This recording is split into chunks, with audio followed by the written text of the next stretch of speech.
Right. So it tells I me am we're correct. live. Welcome, John Smith, also known as Carl. Good morning, chaps. English as tuppence, changing it changeless as canal water. Nestling in green nowhere, armed in defeat, bold flag bearer, lotus fed, Miss Havishambling, Opsimath, Eremite, feudal still, reactionary, Rawlingson's End. Do you know what that is? I have no idea. It's wonderful, isn't it? It's a guy called Vivian Stanshaw. Vivian Stanshaw was the singer in the Bonzo Dog Doodah Band. Don't know if you remember them. Down on Jollity, they were sort of late 60s, early 70s. They're sort of novelty things, but they're still going, actually. They still do stuff. They have Neil Innes in their ranks, the guy who wrote stuff for Monty Python songs and things. Oh, wow.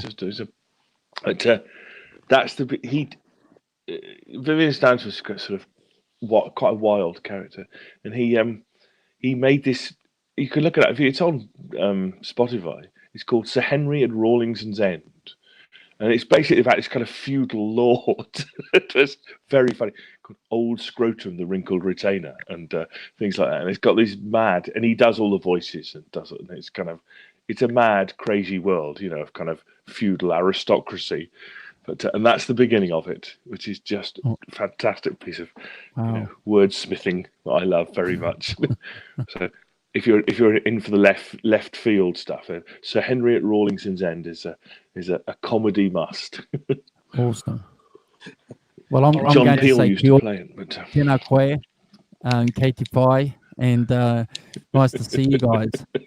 It's been a while since I've seen you, Simon. Whole 24 hours. Did you catch our show last night at any stage, Carl? No, I was actually, not putting him on the spot or anything, but did you watch this? Something about reading music. I saw about 5 minutes.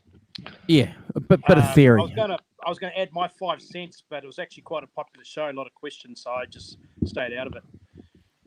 Well, I think it's worth talking about in future shows about theory. I was going to mention that a lot of musicians I know, I've read about or come across when it comes to reading music, claim to all play by feel and ear, but deep down they do know how to read music, but they just don't admit it.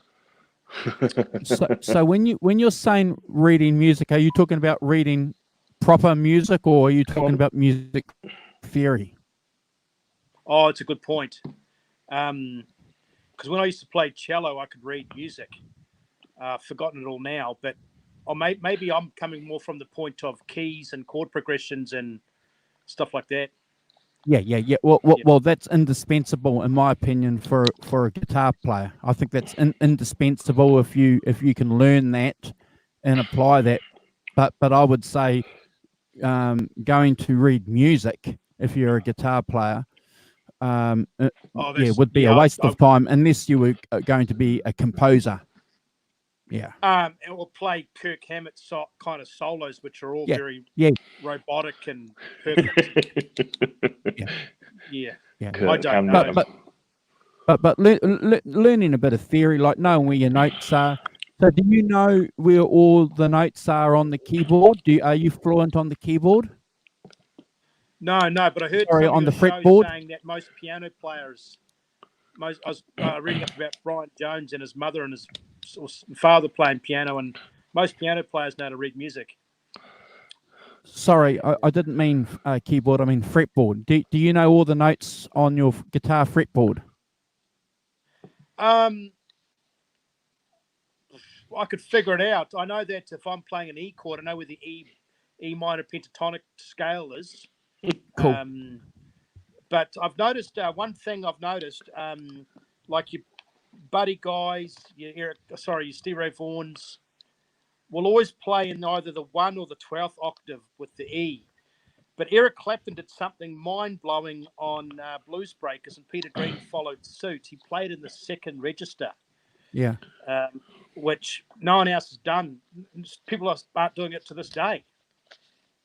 And maybe he did that because his fingers were small or he couldn't quite get the strength. I'm not sure, or I don't know. No. He did that on purpose. That was constructed. That was crafted. He wanted to follow, obviously, within the parameters and the framework of the blues music that he was listening to, but he wanted to give it his own unique voice. So having that ability to do that at 20 years old or 19 years old with no theory behind him other than what he's picked up, spectacular.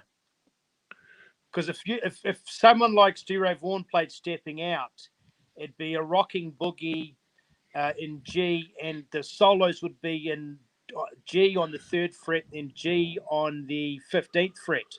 Yeah. Where Eric Clapton found that G note at about the 12th fret, 3rd string. Yeah.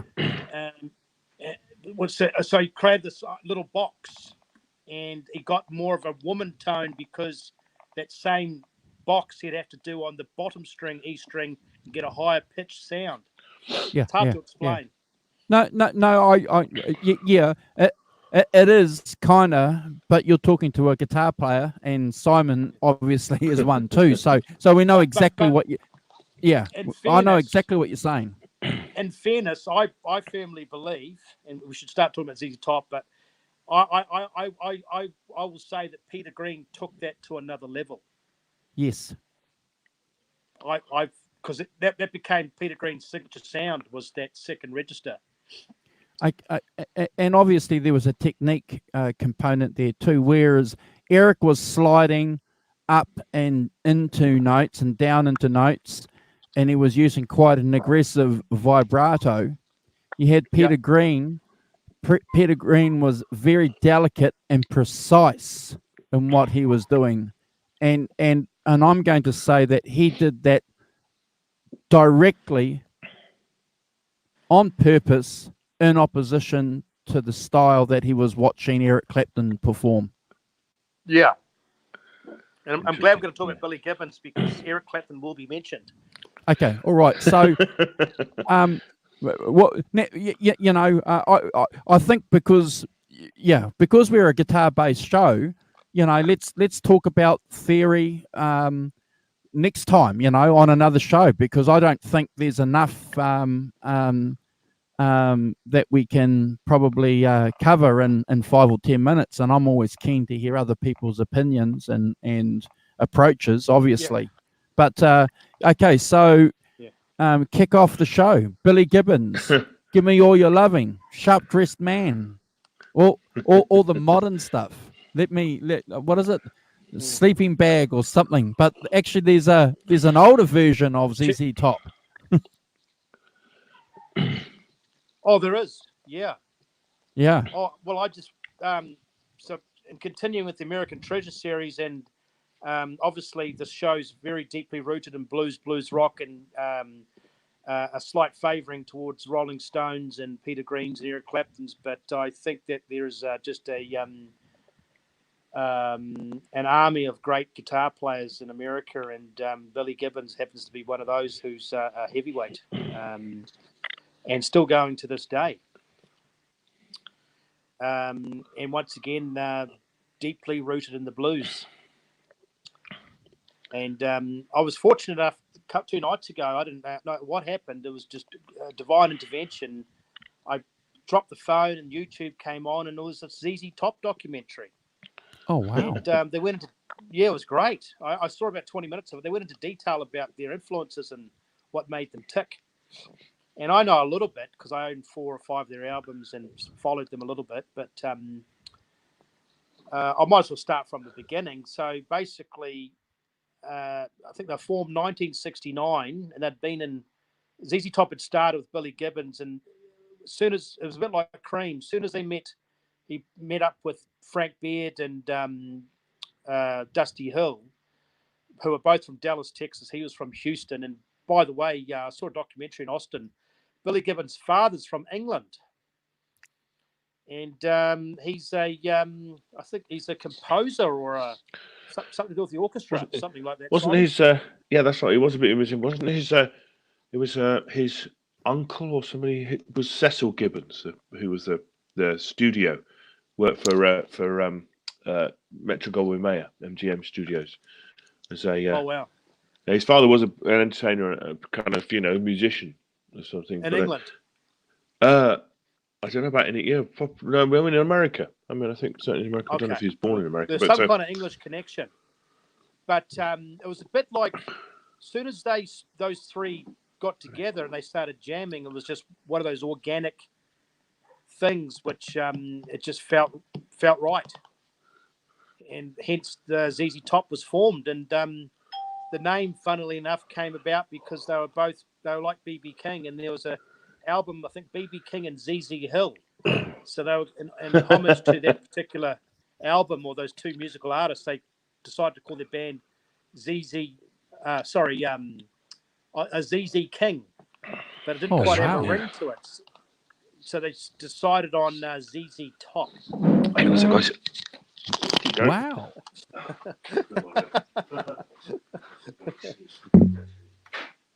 ZZ Top. Oh, this sounds like Kevin. Is that Kevin? Thank you for telling me that, because that was one of my questions. How did they get their name? Oh, it's a great name. So their name was in homage of some blues giants. BB King and ZZ Hill, yeah. Yeah. Wow. So we'll start with the drummer. So the drummer wasn't interested in music at all. So at the age of 12 or 10, like most Americans, his night changed forever. In 1964, his parents turned on the TV, and lo and behold, Beatles, Ed Sullivan. Wow. So what a pivotal moment in music that was for America, of all places. Wow. So as of then, I think he mucked around with the guitar, bass, and then decided on the drums. And then as they got a bit older in the late 60s, they were huge Cream fans. Of course. I think Cream was the benchmark, or the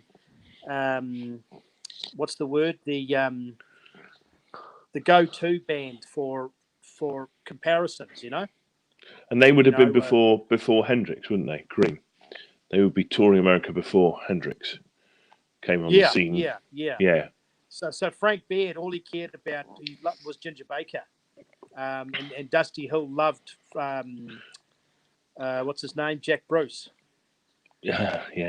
So I mean, and it makes sense, a three-piece comparing themselves to a three-piece, and jamming. But because of obviously ZZ Top in Texas, obviously they had a different take on that style of music, being close to the border of Mexico and the blues influence, and a bit of country in there, a lot of humor. So how long had they been touring or playing? Were they like guys playing in a residency in Texas, building up a bit of a following, and then they get discovered by a record producer, and it goes from there? Or did they get a manager who went and touted them to various record companies? Billy Ham. I think what happened was, just briefly, I'll let Simon finish, is by the time their first album was released, they'd only been not touring, but playing in clubs and low-down joints for 6 months. And they were good enough to get signed to London Records, which was the American counterpart to Decca Records. English. Is this for their first album? Yeah. And they titled the album ZZ Top's first album because they were so confident. They basically were saying, this ain't not going to be our last either. Wow. And that one song that rings out that first album, was I listened to it before, which gave you basically a taste of what was to come, was Backdoor Love Affair. Great song. Yeah, that's right. Is that album all originals? A few, quite a bit. Yeah, they were writing from day one. Yep. No hits on there. They're all originals. But interestingly, quite a few of them written with Billy Ham, the guy that was their manager, and he produced it as well. So it's but yeah, pretty much all their own stuff. Oh, there's a song called Brown Sugar, not the Rolling Stones one. but Yeah. but It's they supposed to be a are. good song. So was ZZ Top like an onto it, really popular local band getting their record contract, or were they a band that somebody saw some potential, got them a record contract, and they built their reputation on that first record? Well, their first album, I think they were like Pantera, Stereo Vaughan, big in Texas. Okay. But obviously signing, and then I think stuff slowly took off on their second album, and then they were catapulted with their third album. So the second album had songs like Francine and Just Got Paid. So then they were starting to get a bit of radio recognition. So, okay, so ZZ Top's first album, 1970, Rio Grande, Mud, 72, and then 73 was the hit. Tres That was the Hombres. big one. Tres Three Hombres. guys. Tres Hombres, Three yeah. guys. Three men. Well, three guys. Okay, so because But you guys you know what got them to the next level, and I found this out through the documentary. have no idea. Who toured in 72? Oh, you're joking. They Really? gave them some opening. They gave them some opening. Oh, the Rolling slots. Stones, did they? They gave some. Oh, Yeah. really? Yeah. They they opened gave for the some Stones. Yeah. So here we have the ZZ Top band, and all of a sudden, within the first 10 minutes, we've got a Cream connection, a Beatles connection, a Rolling Stones connection. Holy shit. Yeah. Yeah. So Billy Gibbons was just talking nonchalant, the three of them. They're laid back guys, and he said, "Oh, they're just going through the albums and talking about how much they love. They basically just love to play. Wow. And they were all best mates. They're best mates. No friction. Still together. No fights. They said that what made their band a little different was there was no drugs or overdose or fights or women or controversy or drama. Yeah, they just played. Played, yeah. But Billy Gibbons said, he said that they were doing quite well, and these Rolling Stones gave them a couple of slots, and they just took off.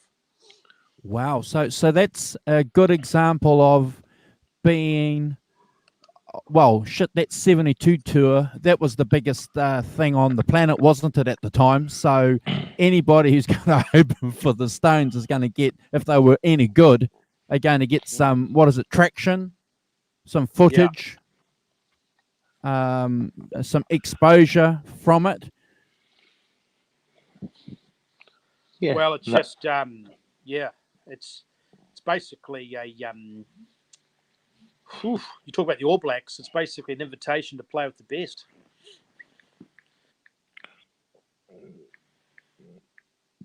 And we've got Arvin in the chat.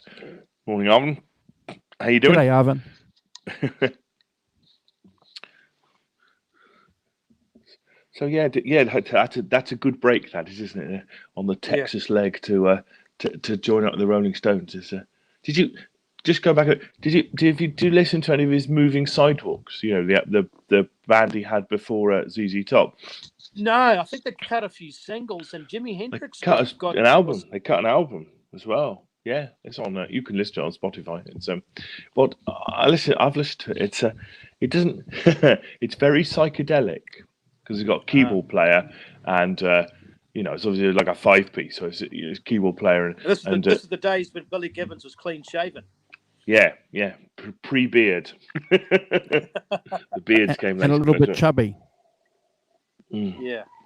But but it's a very kind of, if you play, it's a very kind of 60s psychedelic sound, that kind of psychedelic organ playing and stuff is well to the fore. Not really blues-based too much. Very typical of Texas in the late 60s was a quite interesting place. Yeah. You had the Dallas movement, the Houston movement, but everyone kind of met in Austin. And if you read that Stereo Vaughan book, they called it the land of the cosmic cowboys, where the hippies, the hippies and the rednecks met over a peace pipe and probably other stuff. Sat down in a circle. Depends what the peace pipe had in it. Yes, yeah. Well, I mean, hence the Rocky Erickson connection. I know. That's what I was going to say. You took the word out of my mouth. And then you had Rocky Erickson, the 13th Floor Elevators, which was a huge band. He just passed away about a year ago. Yeah, he did. Yeah.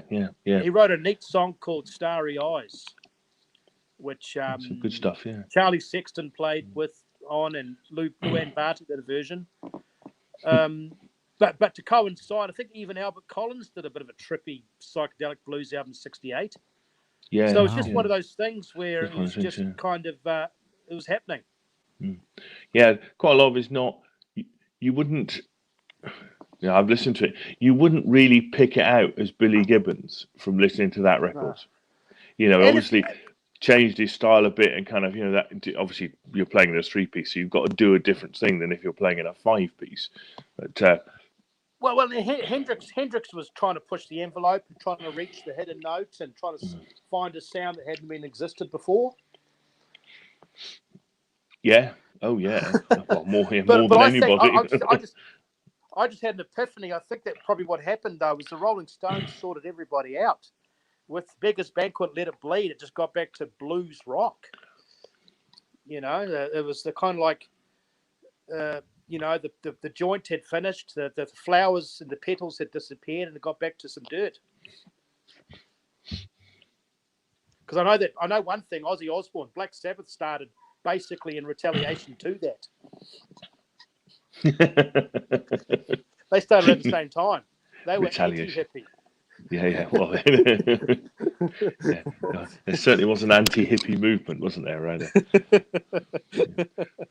Kind of thing. Once again, they started out as a blues band. Once again, 3-piece singer and humbuckers.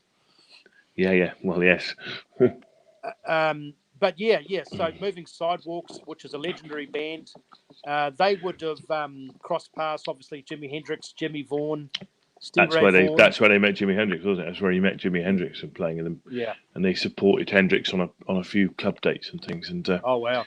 And the it was a bit like that Roy Buchanan quote about the greatest unknown guitarist.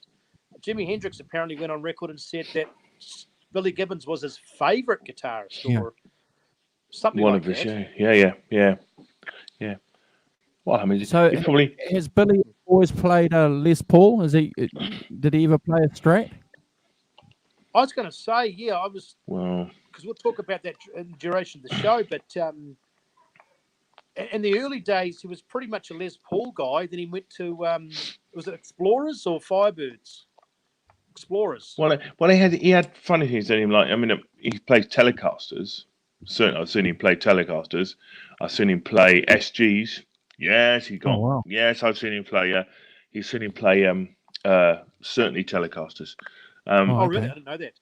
Yeah, he's played some Strats as well. I think probably, interestingly, seemingly these days live.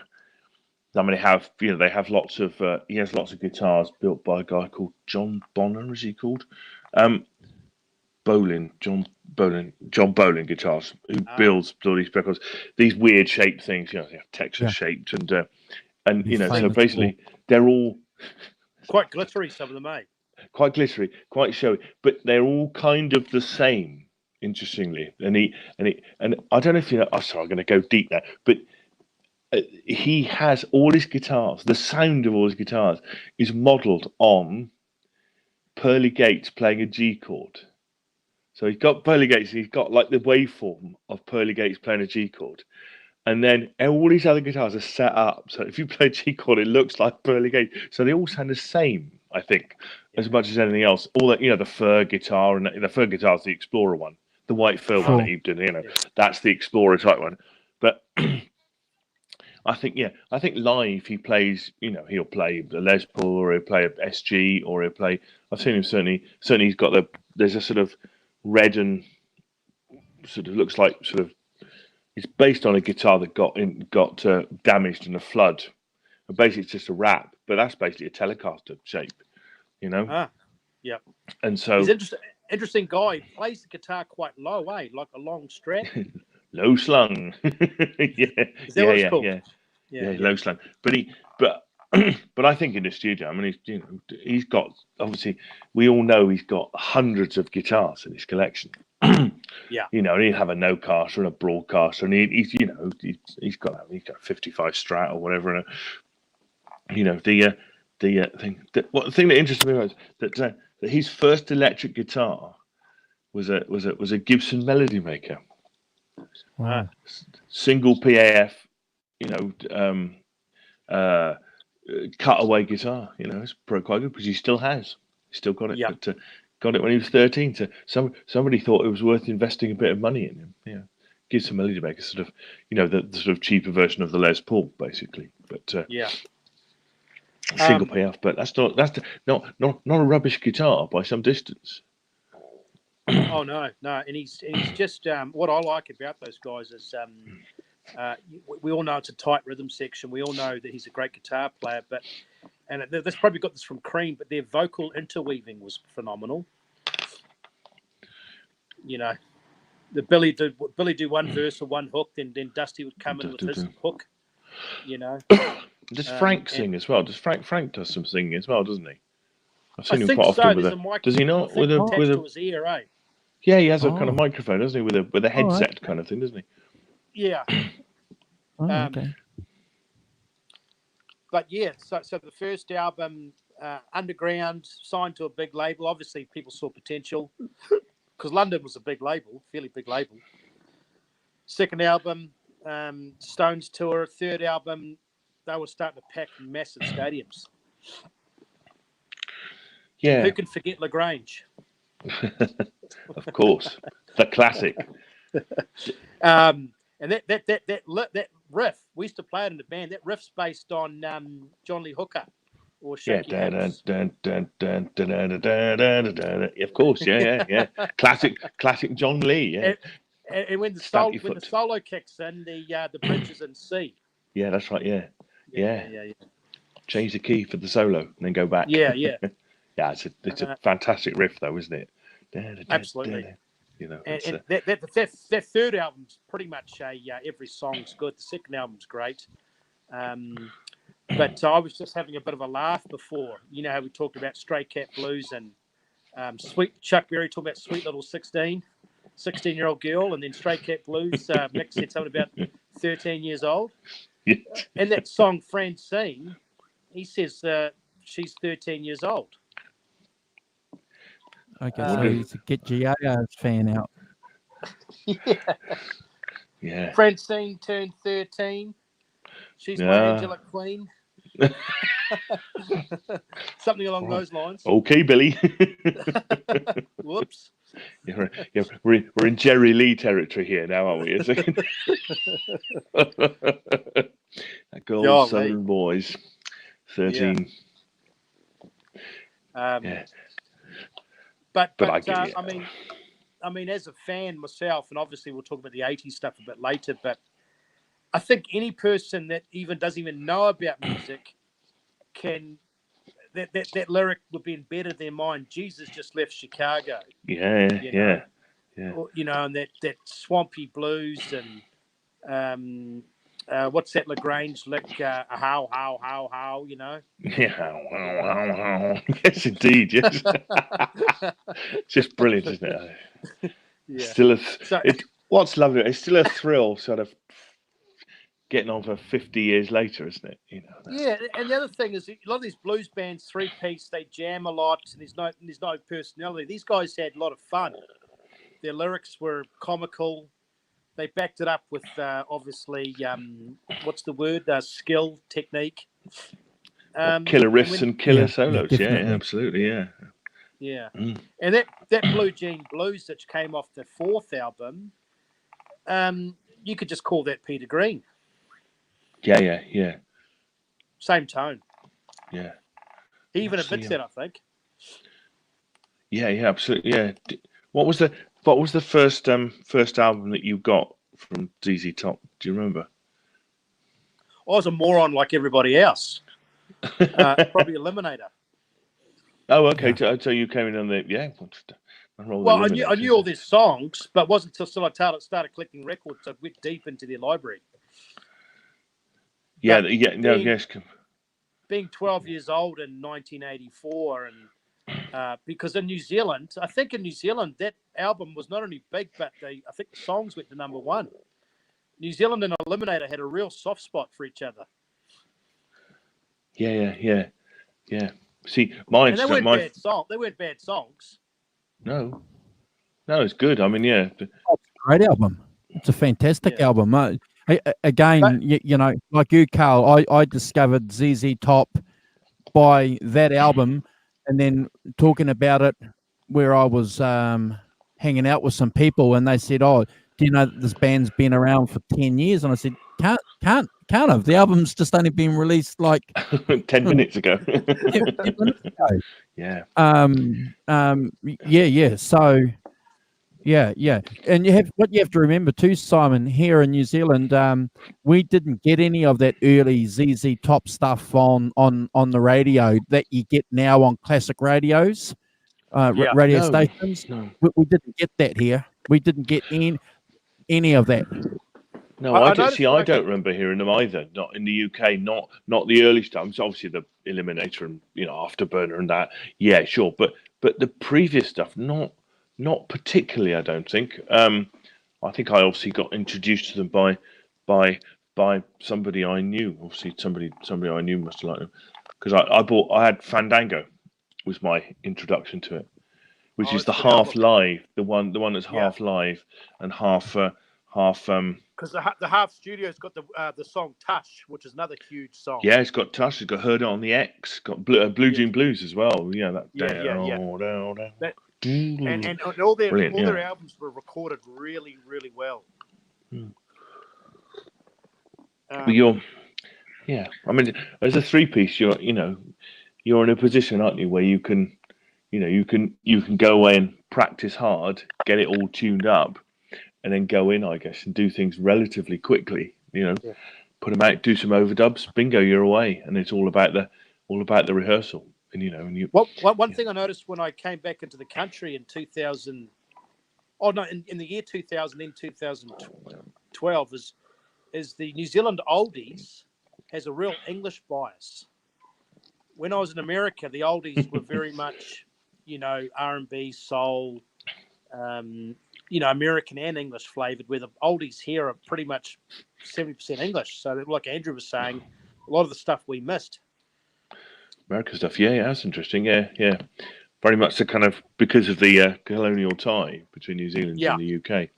Yeah, that's interesting. Yeah, because we have a show called The Coast, and it's quite a neat little radio show, but it has a very severe English bias.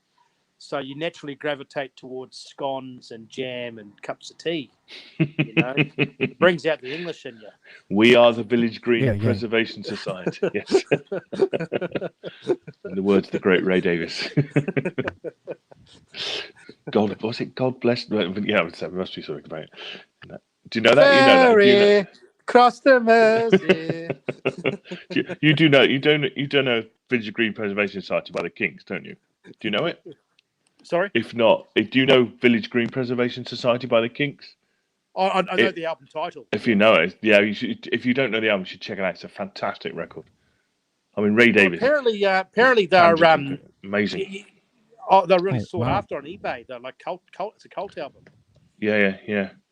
Oh, really? So, yeah, worth checking out. The Kinks completely. Their albums are worth checking out. No, certainly, Village Green Preservation Society is a fantastic record. Oh, is that anybody's English culture? Is it English culture? Yeah, absolutely, yeah. Wow. Yeah, amazing, amazing record. Sorry, I'm tangenting again, but it's just that talk of scones and stuff like that. Yeah. But, if you really want to talk about food, you open up the Trey Sombre's album into the gatefold. You seen the inside of that cover? Not for a long time. What's it got in it? Has it got? Just Google the inside of. It's just got food. Is it? It's got food. Is it? It's amazing.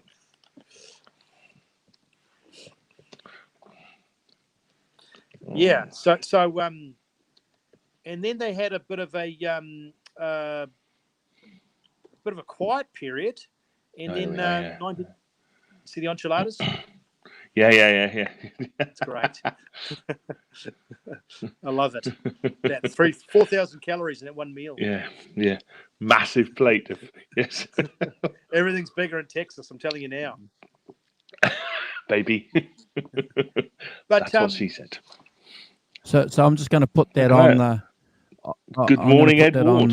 on the so that people can have a look at that, because that's pretty amazing. So just hold on. So this is what Carl's talking about. Here we go. Am I going to find it? There it is. There. Is it going to let me add to photos? Okay, it's not going to do it that way. Hold on, guys. Hold on.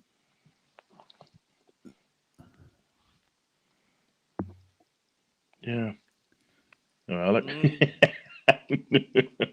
oh wow, that's great. Just a light snack. So that's a pre-show. That's a pre-show meal, or is that something that's in the contract that they have to have after a show, before a show, or Ballast. And that documentary, they had great lyrics, because that song "Heard It on the X." That's right. It's about a radio station. Yeah.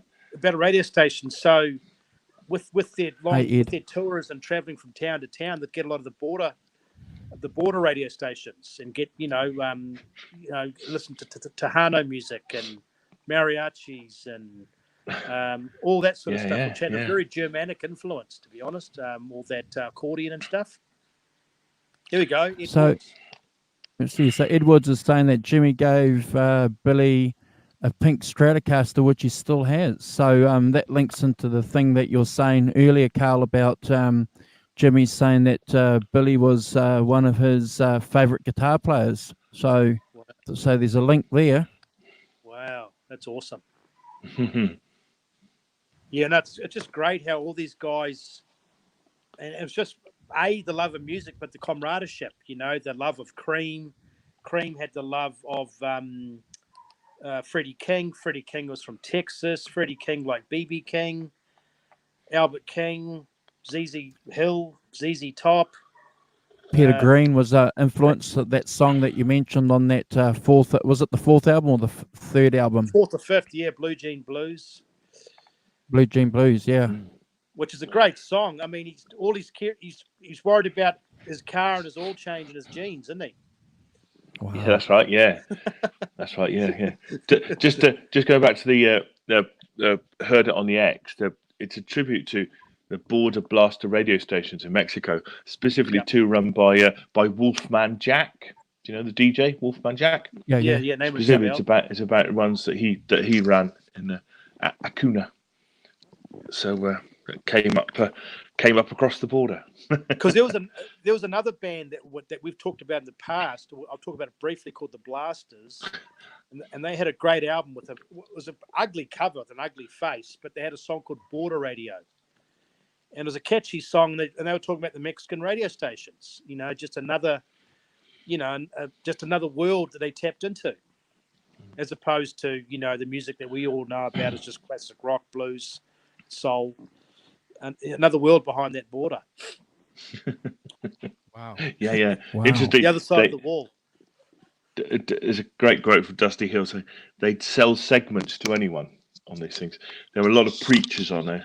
I heard one of them one time selling autographed prayer cloths. I don't know. One wonders who they were autographed by. Going back to 14th century pilgrims, and I've got a piece of the cross in my little file. Well, it shows you how big America is, because my dad was telling me when he drove from San Francisco to see me, and he was trying to flick through all the radio stations, and he said in these states with miles and miles of highways and freeways, basically truck driving music and preaching music, evangelical radio shows. So, yeah. Ed, you're right. Ed Walls says that the X 50,000 watts. 50,000 watts was a U.S. government maximum for radio stations. They could only have up to 50,000 watts, not anything else. So it's I don't know whether I don't really know what that means. I have to say, 50,000 watts sounds like quite a lot, but I don't know. No, quite like ZZ Top paying a slight homage to the Texas Mexico thing. There's a few Autographed of their pictures of albums Jesus. That's it. Yeah, I remember that. Yeah, somebody's been holding on to them for 2,000 years. They sell them on a radio station. Well, I remember. That's taking hoarding to extremes, isn't it? There was a guy that. Sorry, Carl. I was watching this evangelical show in America, and he was a bit of a fraud. He had a toupee, I think, and his hair was dyed black. But he would send you, because in the Bible and Luke it talked about handkerchiefs, cloths, and water.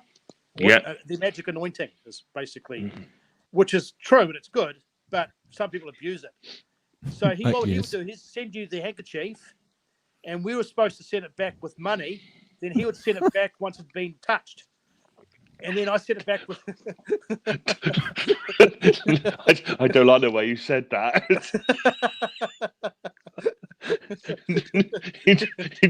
you just made it turn weird, Carl. Well, that's why I didn't send it back. Well, because I don't want to receive it again.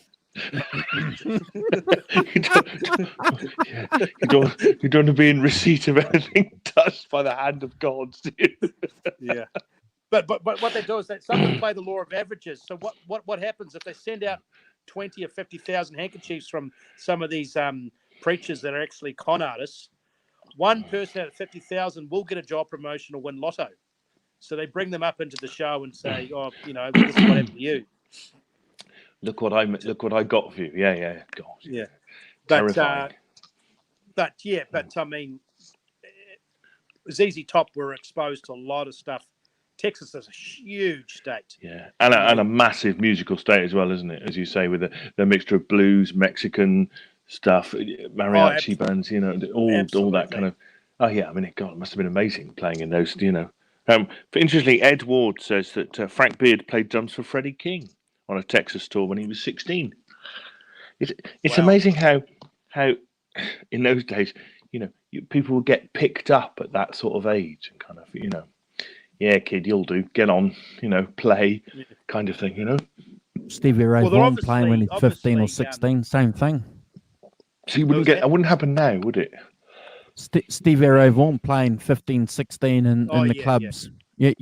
So America's got a tradition of young guys and girls, obviously, getting up and having a go. Because entertainment is an industry. It's big. Oh, they love it over there. In New Zealand, we obviously were confined to our little houses and places. And in America, everybody goes out all the time.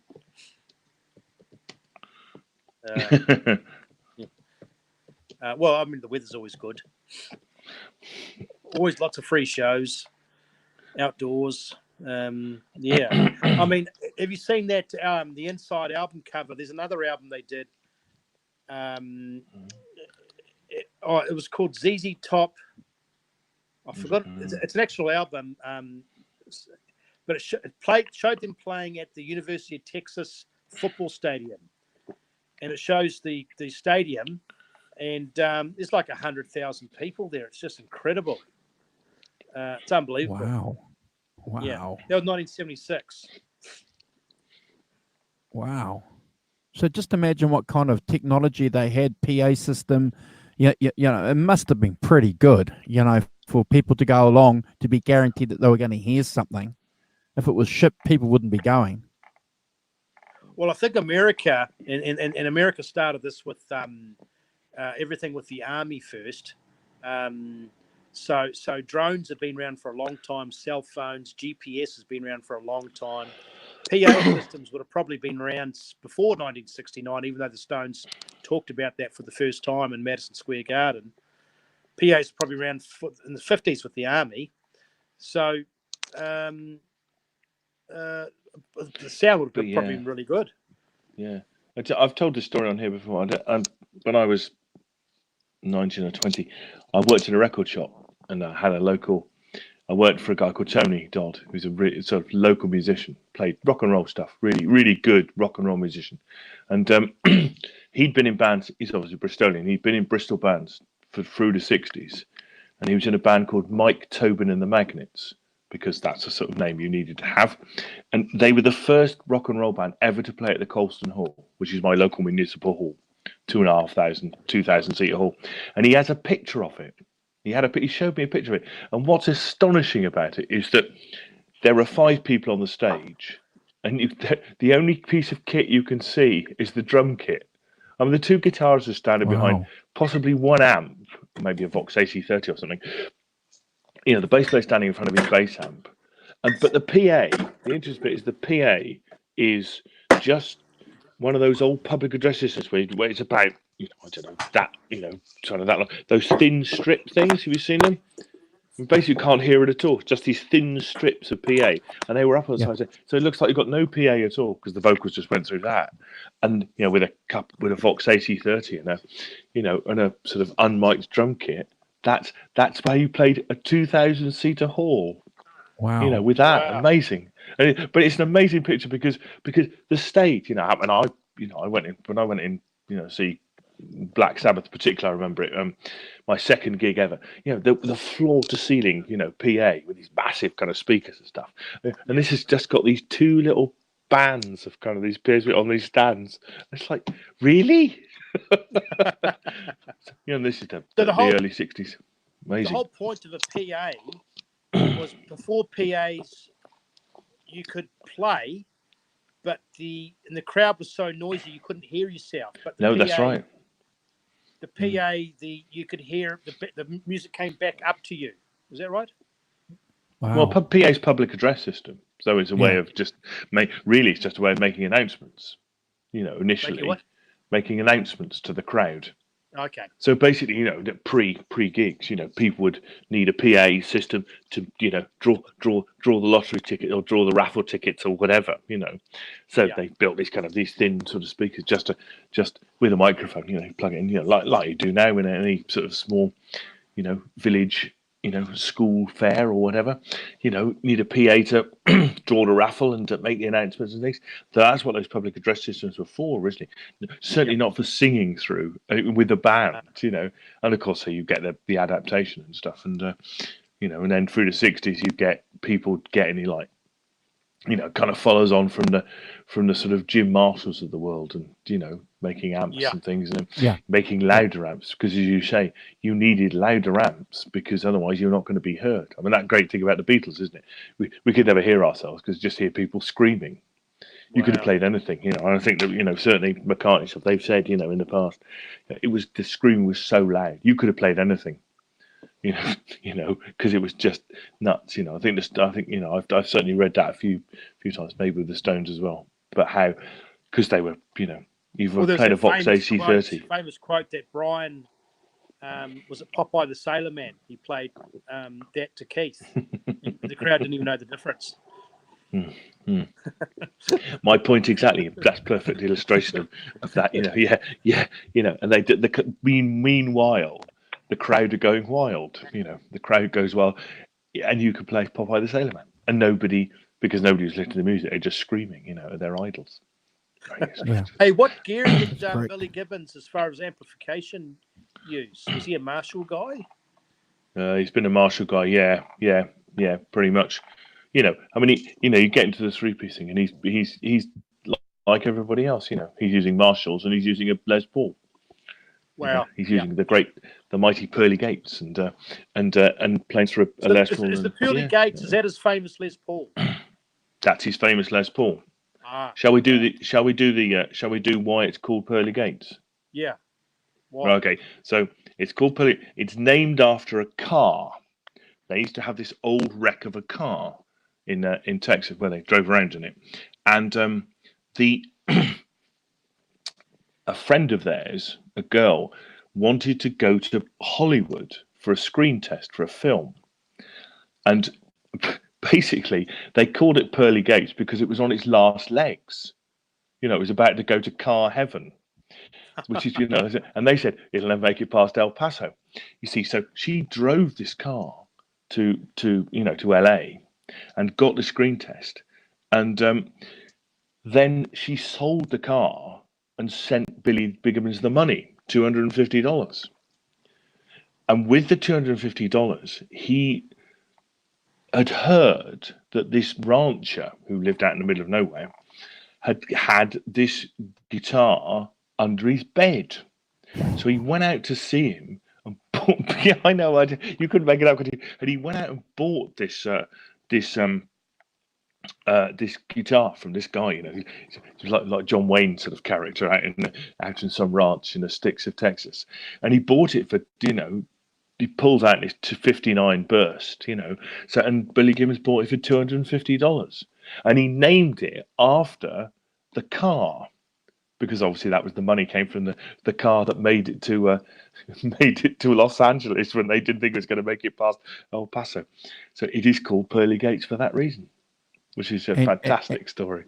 And just as an aside, guys, it's not a white Les Paul. It's a It's a burst. It's a burst. Yeah. So yeah. Why is there things going around saying it's a? No. When I first heard people make reference to to a Pearly Gates Les Paul, I had this image that it was a white Les Paul. Oh, I see some sort of heavenly color kind of thing. Yeah. But wow, so that's basically in the same field of classic guitars, like your Blackies and your Brownies and your 59. Yeah, it's a 59 Les Paul. The number ones and your Lucille's and your Lucy's. You got it. Wow. Yeah, you got it. Obviously, Kirk Hammett stole my guitar, the Greenie. Yeah, and he's still called that guitar. Nothing. Say that again. Does it have a name, that guitar? Peter Green's guitar? Peter Green's Les Paul. Well, that's just called Greenie, isn't it? Yeah. So Kirk Hammett, to slightly get it off topic, I was watching an interview. Apparently, the guy wanted $4 million, then he came back down to $2 million, and Kirk Hammett described it as a bargain. I heard that he paid about $1 million for it. So I thought it was $2 million.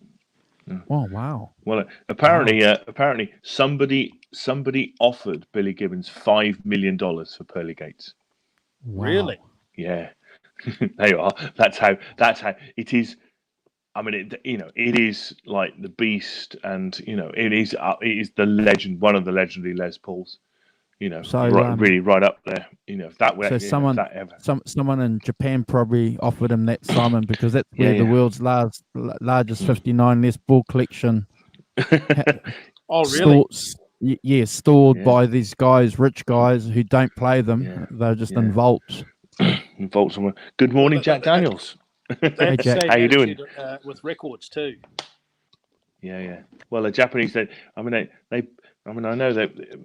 They go and buy up everything in America, don't they, and then ship it back. So you can go to Jason McNamara on Johnny Bean show has talked a lot about he worked at a record guitar shop in Tokyo. It's vast, floors, a whole floor of Gibson Les Pauls kind of thing, of all manner of things.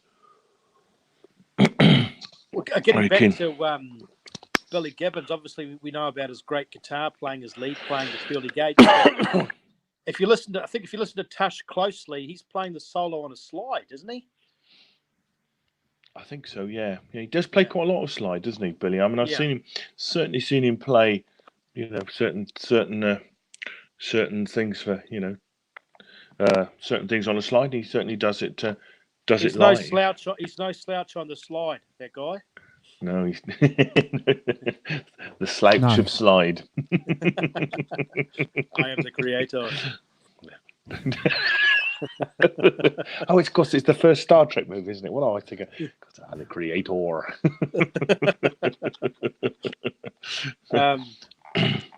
Yeah, and there's that famous. When I remember I was a kid, I was watching, because the '80s was a great time. We had some great TV shows and advertisements. And I was just like a sponge absorbing it all. And Andrew could relay this as well, because the 80s in New Zealand was a great time. We had great bands coming here, and I think we finally maybe got a second channel. We're getting exposed to MTV and music and everything. Channel 2. The frightening Channel 2, yes. Saturday morning music mornings, Friday night music shows, and late nights. But there was a famous. It was actually a true story. I think Gillette offered them, was it 10 million or 5 million or 1 million to shave their beards? I bet they did. Yes. That's a true story. Yeah. No. Oh, I'm sure. Yeah, I'm sure that somebody, some advertising exec thought it'd be a great wheeze to offer ZZ Top for several $1 million to shave their beards off with Gillette razors. Well, there I know. Sponsored by Gillette. Clean shave, guaranteed. Yeah. No, completely. Yeah. It's just going back to the gear that they use. I mean, the Marshalls. They've always used Marshalls. But and I watched it recently. What's funny is that Dusty Hill and Billy Gibbons, they use the same gear. Oh, really? They use all the amps. They're these Marshall valve state amps. Wow. That they use, but they use the same thing. It's like really funny. Regardless of bass or guitar, you just put it through the same amp. Wow. Cranked up, and kind of, yeah. So there's kind of there's these two. I mean, you watch the rig rundown. It's quite funny, really, because the guy who does it, is he called Elwood something? He's quite a character, but yeah. Well, indeed, Jack. One of the world's great jokes, that is, isn't it? Yeah. There are three beards in ZZ Top. 2 of them have a beard, and the other one's called Frank Beard. I'm old and stupid, and that's funny to be. Yeah. All he had was a moustache. Yeah, that's right. Still no beard, you see. But he's called Frank Beard. I would have a funny feeling though in the studio. They're guaranteed to probably using Fender amps. Do you think so, Fender's McLean? I don't know. Marshall's probably. I think he's more of a Marshall's man than so little Marshall combos in the studio. Yeah. They wouldn't have used the stack. They wouldn't have used the stack. If you listen to their studio albums, their amps turn up pretty loud, aren't they? He's got a 68 Marshall Super Lead 100 watt. So they're basically pearly gates plugged into that, and so he uses some JMP1 preamps and things, and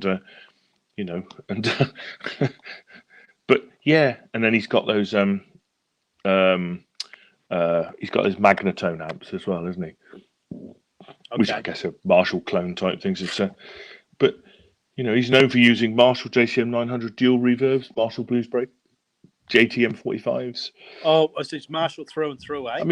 I mean, yeah. He also owns a number. It does say he owns a number of Fender dual professionals, later named the Fender Super. Some other Fenders he's used, including the Fender Bassman and the Fender Tweed Deluxe. So I'm sure that he's played through Fenders, and in the studio, it's one of those things where anything goes, really, isn't it? Yeah. I would say. Stevie was quite passionate about playing live all the time, meaning in the studio he played live. So when you heard him live, it sounded like just the records. Do you think ZZ Top had that skill? I would say so. Playing Les Pauls, playing a humbucker through a Marshall, you're not going to get a thin sound, are you? And you listen to their albums; it's quite thick, it's quite driven. So I think it's a safe bet, and I mean that respectfully. As far as being consistent with sound, playing at a gig. Yeah. One good thing about Americans and the British cats when they're performing, they do care about their audience. They do care about their reputations. It's important to them, as performers, that they are reproducing something that's pretty good. So I'd put them in that category. If you buy the album and you get accustomed to a certain sound, and then you see them live, and all of a sudden they're experimenting, it'd be a bit disappointing, I think. Well, there was a big rumor here. There was a big rumor here when they toured here in the 1990s that their whole show, they lip synced their whole show. Who did? ZZ Top. There was a big rumor for a long, long time. Well, I could see that when they get into the Eliminator era and the Afterburner era, Synthesizer.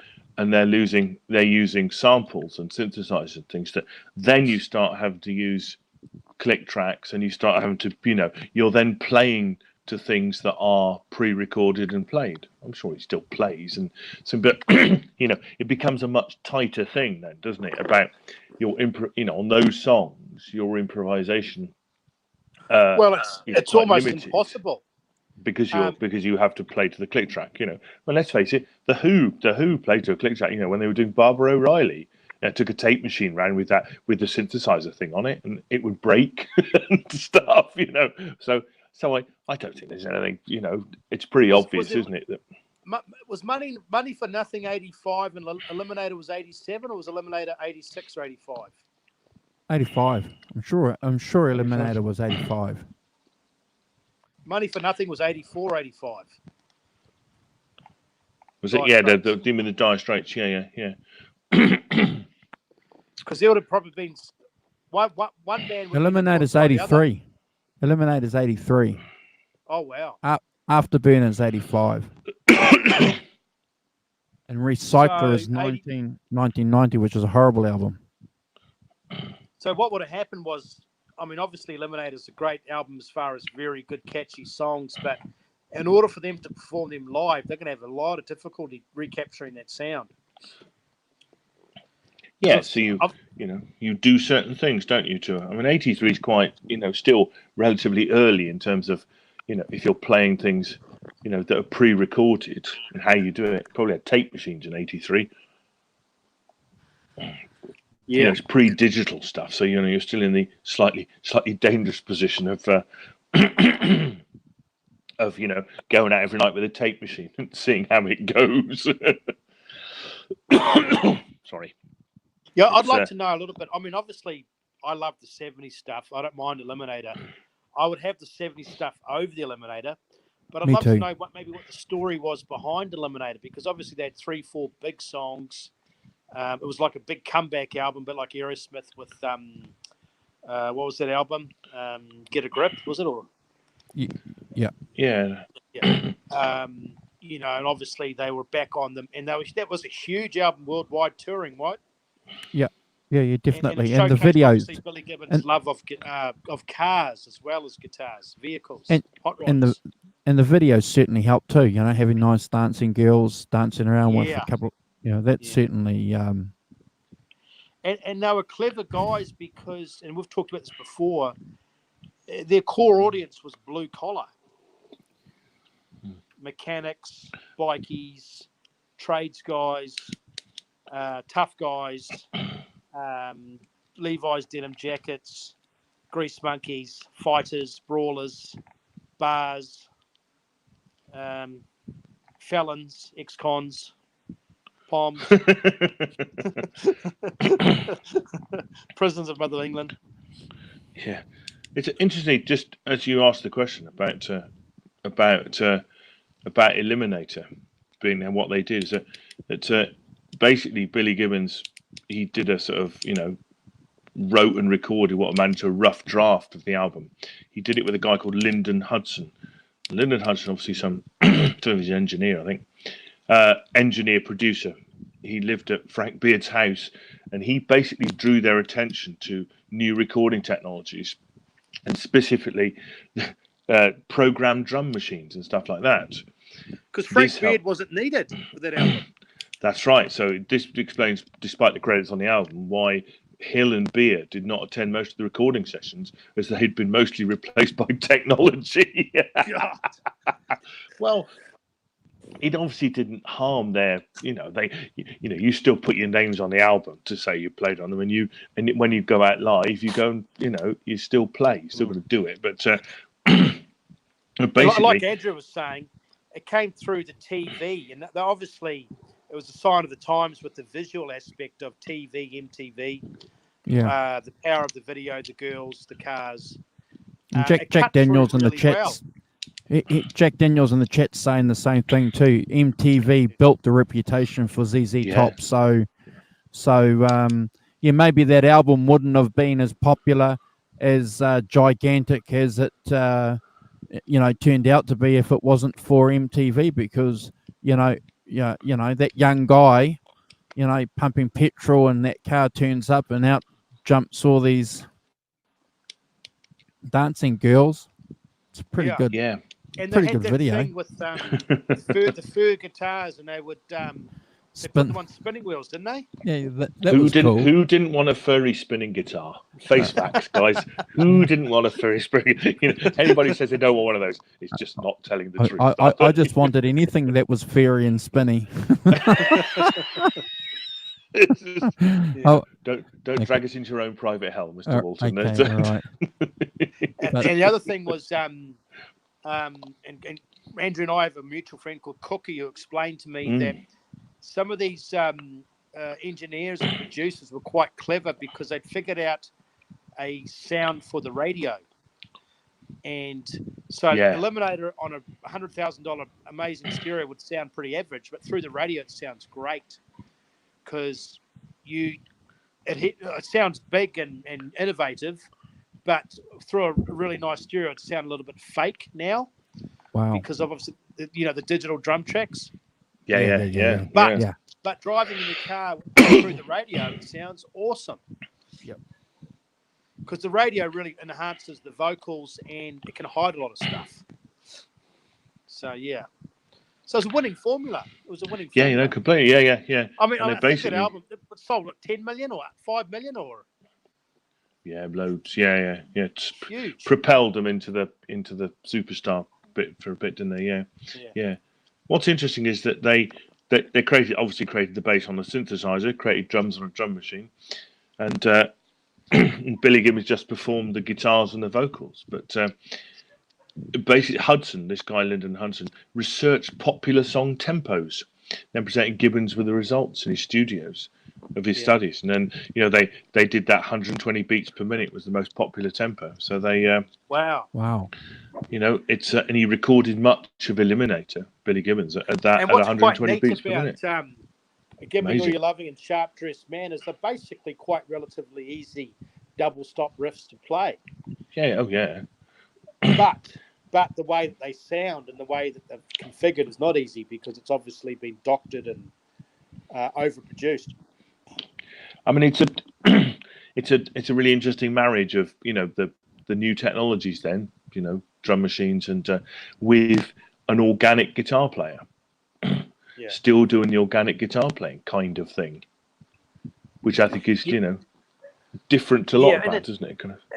I'm actually, in a way, it's quite good that they did that one off. I don't think they've gone back to it, but no. Hey, they tried it and it worked.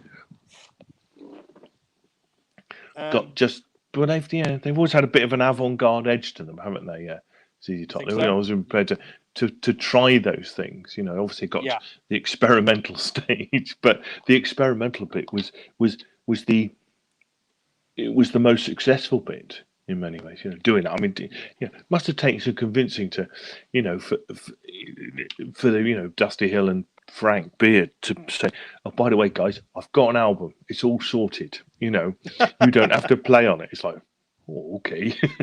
There's you've got to be close, haven't you, for that not to be a kind of ego thing. And judging by the Jewish record company is projected to sell about 10 million copies, so you'll probably do quite well if you sit back. 10 million copies. So they got paid. They got paid big money for not doing anything. For not doing anything, yeah. Well done. I think there was according to this, I think there's a bit of a couple of Hudson never really received any credit whatsoever for the work he did on it. Oh, is that right? Yeah. And I think there was a court case about it, and they paid him £600,000 eventually. But I think it wasn't. He didn't receive any credit for it was a bit like Billy Idol and stuff. They really pumped that through the TV, didn't they? They pumped it. Yeah.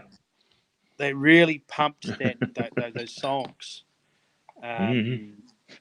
So yeah. But hey, I mean, what a great. I mean, I don't mind. I mean, obviously, looking back, it's probably a bit digital, but what a great band, 3-piece, trying new things, Yep. And I think that was the point, wasn't it? The keeping up bit, and saying, all these new recording technologies, all these things have come on. So we're going to embrace them. We're not going to kind of just remain an old school blues band. If you look at three pieces, Jimi Hendrix, 3 years, Cream, almost 3 years, ZZ Top, 69 to 2019, yeah. Welcome years. to the 50th anniversary of ZZ Top. Yeah. They'll be touring with Kiss and Motley Crue, the farewell tour, I think. You mean the farewell tour? They might be doing the 60th anniversary tour with the Stones. Why not? Wow. Yeah. And I think Dusty Hill had a bit of a cancer scare, I think, there for a while, didn't he? He had a cancer scare. Yeah, he was ill, wasn't he? Yeah. Well, they're reaching. Well, I mean, yes, the Stones are kind of not quite 10 years ahead, but they've been doing stuff with John Fogerty recently, haven't they? They went out and toured with John Fogerty, kind of double header kind of thing. ZZ Top, they just did a tour with John Fogerty. Wow. So all these guys must be hovering around 70 years old now? I think so, yeah. I think Billy Gibbons is about nearly 70. 70. Yeah. So, like all of us. He's 69. He's born in December. In fact, he's going to be 70 on December the 16th. That's his birthday. So he's he's coming up for a big one. Hope he has a party. But interestingly, he's been doing his own solo albums, hasn't he, Billy Gibbons, recently? He's done some stuff. He's done some stuff recently that's not ZZ Top related. He's done a couple of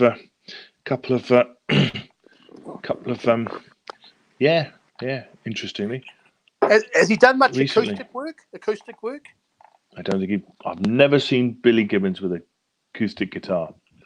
I don't remember a ZZ Top song having an acoustic guitar on it of any description. Do you? It's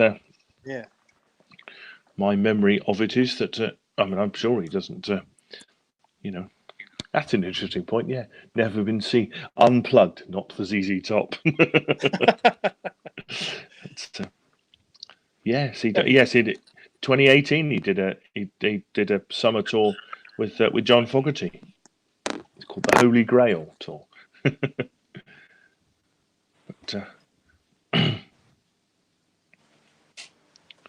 So he's an amazing guy. As I say, recently he's been doing some solo stuff as well. He's done a couple of solo album stuff. Oh, he's an American treasure. He's just really, he's just synonymous, I think, with blues rock. And let's face it, I mean, we all love blues music, but in order for it to be popular, and we've got to thank Chuck Berry for this, giving it a little bit of a beat. Backbeats, yeah. Shuffle. Yeah. So yeah, that's what I mean. Isn't he quite saying? We're happy as long as we've got a shuffle going on, we're good. Yeah. Which I think is about right. But I think what's interesting about him is that he's still doing it and still kind of working in that same kind of genre. I mean, their recent albums have been kind of much more back to that kind of 3-piece blues thing, haven't they? Yeah. La Futura and I think that he played 2018 had the Big Bad Blues, which is a solo record, solo record. So kind of blues classics and things, and Rolling and Tumbling, and those. So he's definitely still out there. And obviously he appears a lot on YouTube stuff, doesn't he? There's a lot of clips of Billy turning up somewhere playing with local fans. He's great in interviews because he's really funny, yeah, sense of humour and laid back, and and then Dusty gets involved, and Frank, they're just regular guys, Yeah. For me, the interesting is that unlike that, they've managed to go 50 years and still be together as a 3-piece. Yeah. And that is as we've discussed on here quite a lot, that is quite a remarkable achievement in, bands falling out and, every 10 Yeah. minutes and, people leaving and being replaced and all of a sudden there's no original members or whatever, but interestingly, not falling out over money, not falling out over, songwriting credits or whatever, not falling out over anything, but have kept going and managed to keep their sanity and keep their and keep their creative thing going, and I just don't and think it would not work, fall because you had Jefferson Starship, then you had Jefferson Jefferson Aeroplane, then Jefferson Starship, then Starship, yes. and then you had these other bands saying the new Jerry Pacemakers, or the new, Can you imagine a ZZ Top with no beards, or three guys that had beards but didn't look like them? Just wouldn't be the same. It's not the same thing at all, is it? You can't have ZZ Top without Frank Beard, because then the joke doesn't work, and that's not happening, guys. You have to go out, But it is interesting. I mean, I'm always interested in any band that has managed to stay together through thick and thin, and to put their egos aside enough to be able to stay together for 50 years and create music. I mean, we were just talking about Afterburn. You turn up in Limited, and Billy says, "Don't worry, guys, I've got it all sorted." Now, for a lot of bands, that would cause a lot of trouble, wouldn't it? If you turn up, you're the guitarist and the singer, and the bass player and the drummer turn up, and you go, "Got it all sorted, guys. You don't need to do it. Relax. Go to the beach." I think a lot of bands would be, really cross about that, and I think that it's interesting that seemingly, I mean, they must have had some discussions about it, I'm sure, but seemingly no hint of like anybody going off in a huff and kind of, nobody, people not getting it. But it does take some kind of lack of ego or trust in your bandmate to go, yeah, all right, fine, we're cool, and carry on. I think behind that guitar and that beard and that bravado, with Billy Gibbons, is probably a really intelligent, switched-on composer, arranger. Yeah, and I think Obviously you're right. His dad. And also probably a pretty shrewd kind of business guy. Somebody's seen it all, been through it all, and he's clever enough. I mean, he's a great art collector, and he cars and guitars, and I know he's quite a cultural guy, Billy Gibbons, completely. Underneath that sort of southern exterior kind of thing, he's a man who views himself as an artist. I'm sure. I think he paints as well, and does all sorts of, much more than just a jobbing musician kind of thing. And did Pete Townsend do an album where he played a lot of the instruments as well, or? Pete Townsend. Well, Broken Glass is his solo album, but basically from the late '60s. So Barbara O'Reilly, there is a version of Barbara O'Reilly just with Pete Townsend playing everything.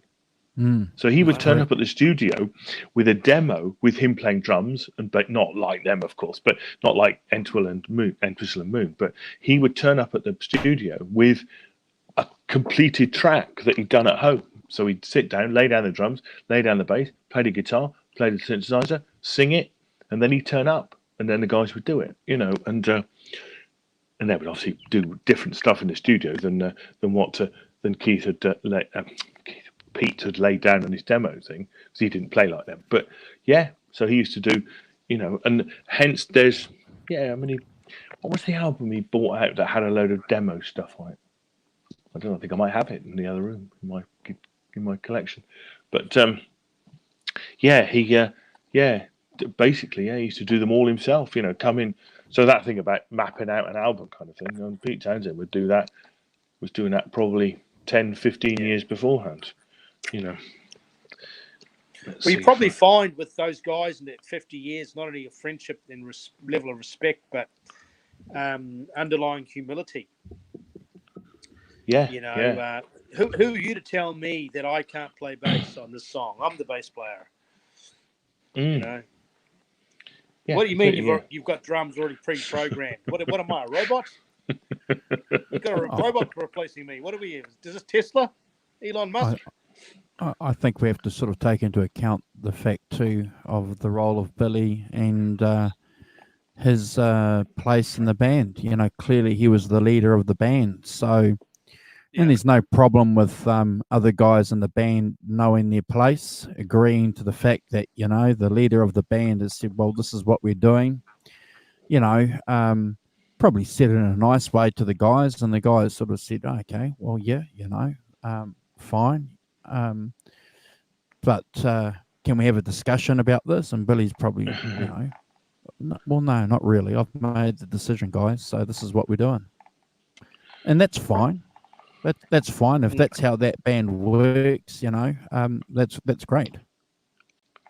Oh yeah, yeah, because I mean, for them to tour off that album, you know, Dusty and Frank would have to learn those parts.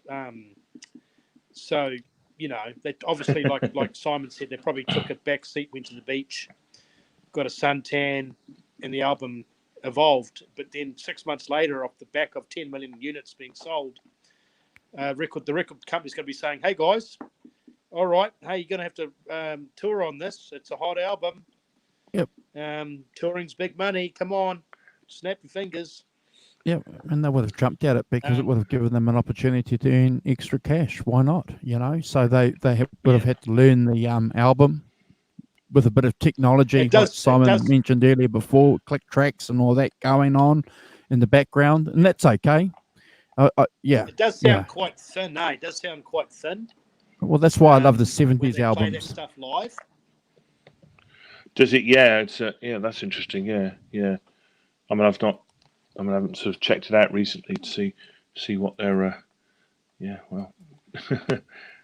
to see what it sounds like now. I mean, I think you're right. I think those, you know, the singles still sound all right, and I think, you know, that they have a kind of blues rock, you know, boogie central thing to them, which means that you can play them live without too much, you know, and I think that these days it's quite acceptable.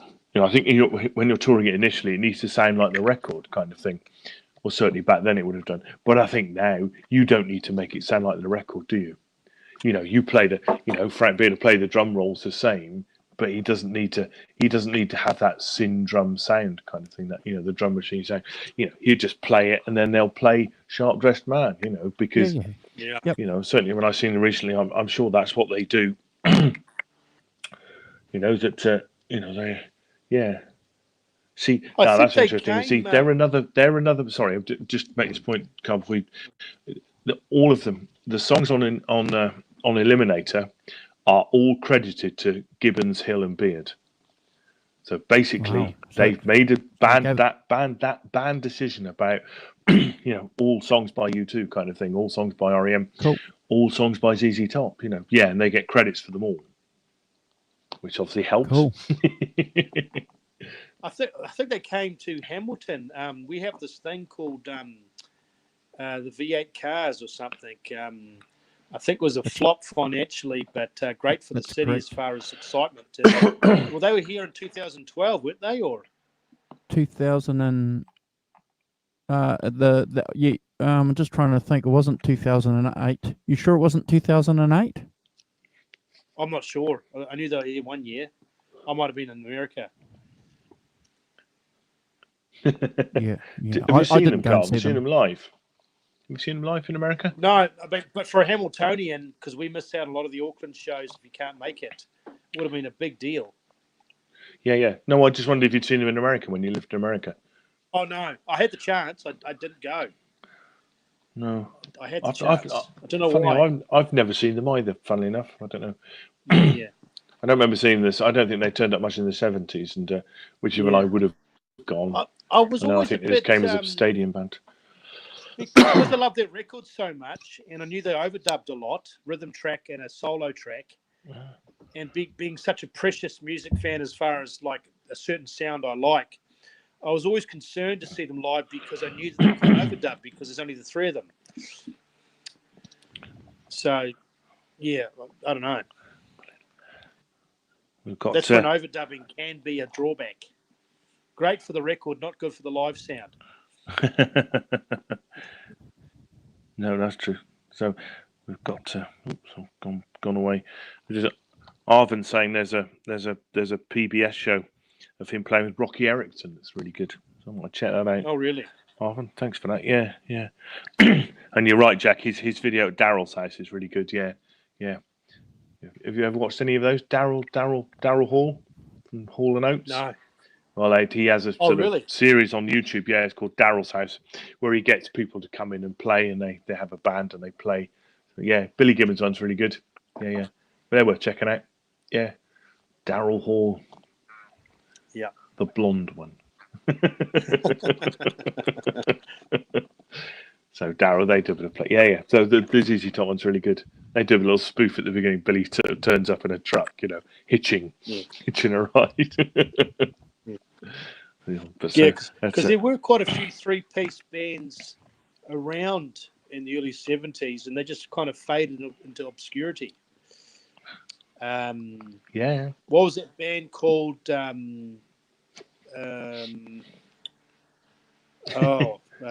Not Grand Funk Railroad, was it? No. And obviously Taste, Nils Lofgren, a whole bunch of these bands, and they just kind of Grin, yeah. All great, but not the longevity of ZZ Top. No, interestingly not. No, kind of, well, I think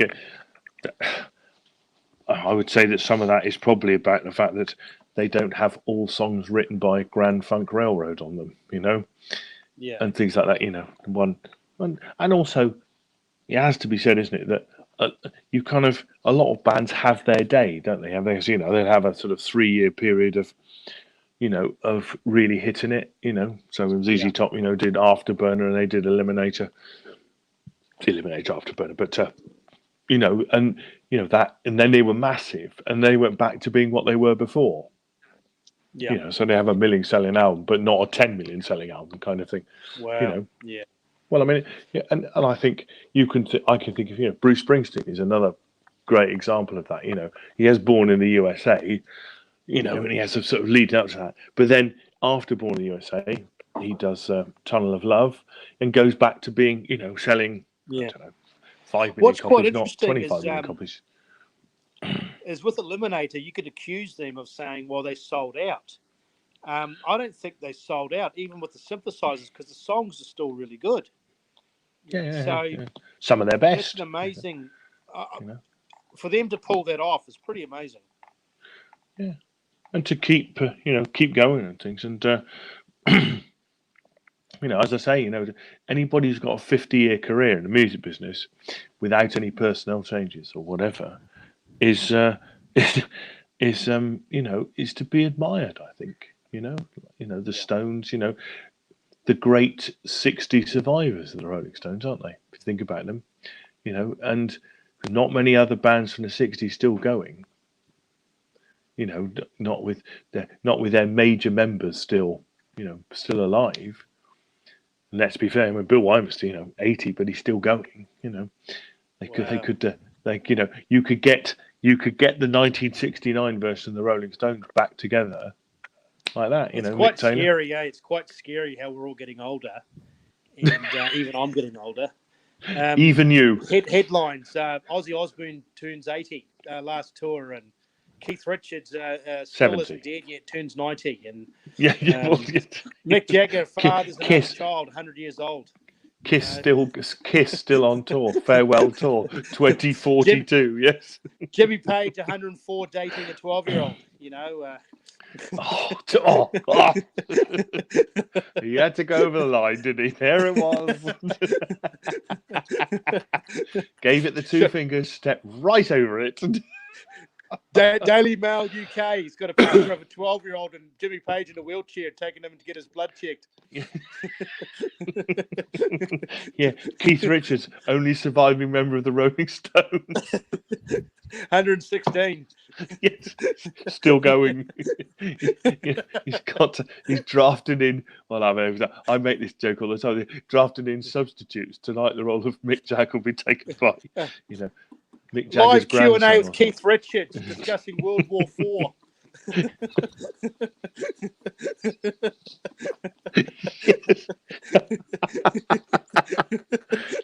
dear.